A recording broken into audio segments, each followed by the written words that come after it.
ขึ้นมาภูกุดจอมเหล็กพี่น้องภูกุดจอมเหล็กวิลสนตอนนี้หากสิย่างลงไปเบิ่งสถานที่ทางประวัติศาสตร์นะเป็นเขตที่มั่นของทางประวัติศาสตร์ลงไปลุ่มไกลเติบพี่น้อง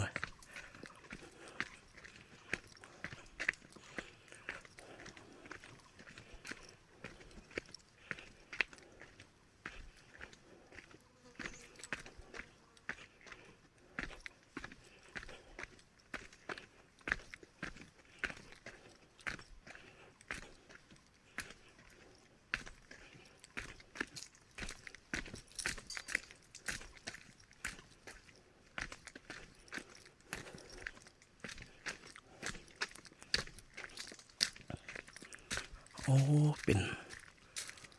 ขุมลบภัยพี่น้องเป็นขุมลบภัยเข้าไปเบิ่งทางในขุมลบภัยพี่น้องเลย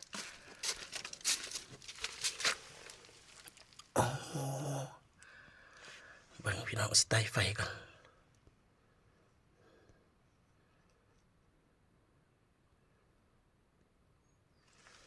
เข้าไปเบิ่งทางใน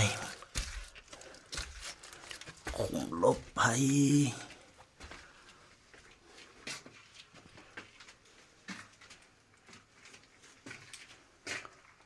โอ้มืดพี่น้องเลยเข้าไปลึกเข้าไปในพุ่นแหละพี่น้องเลยเป็นขุมลบภัยเอาปากกาเข้าไปตอนนี้มันลึกเนาะสิออกไปนอกพี่น้อง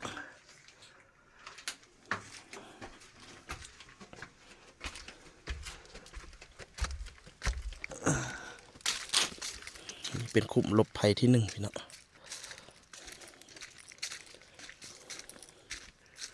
ที่สิมีขุมลบภัยหลายขุมอยู่เบิ่งเลย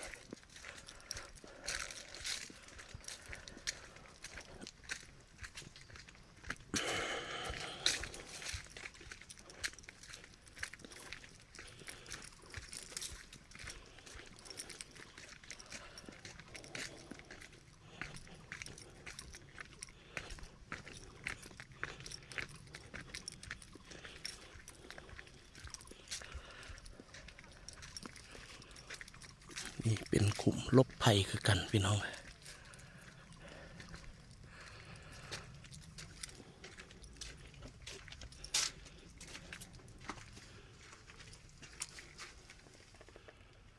เข้าไปไหนพุ่นละ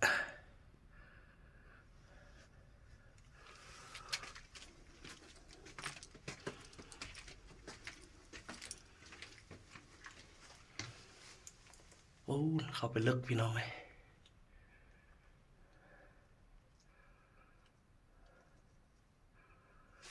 ขุมลบภัยแต่สมัยสงคราม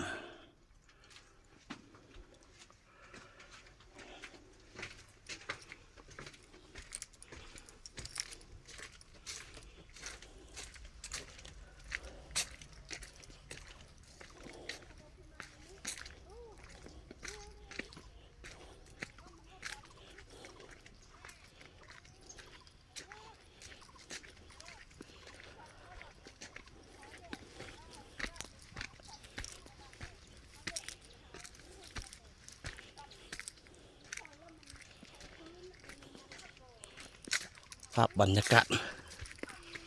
สวยงามอยู่พี่น้อง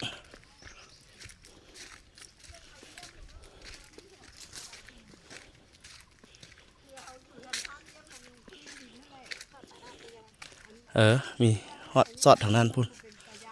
ยังไงนะไกลตึกว่าไกลไปเลยคือสิมันเข้านี้ซอดทางนั้นพวกเอาเข้าไปหน่อยนึงก็เลยทำนี่นี่เข้านี้ซอดขึ้นเบิ่งคุมลบภัย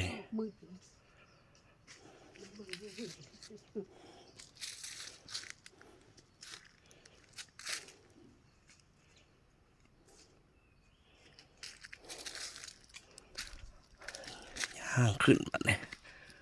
ย่างกลับ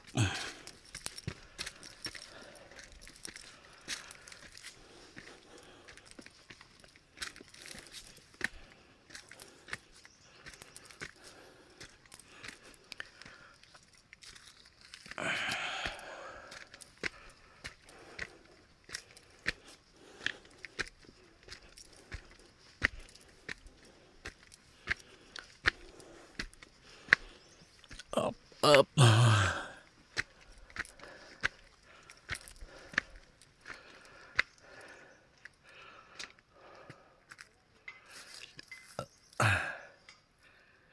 วิว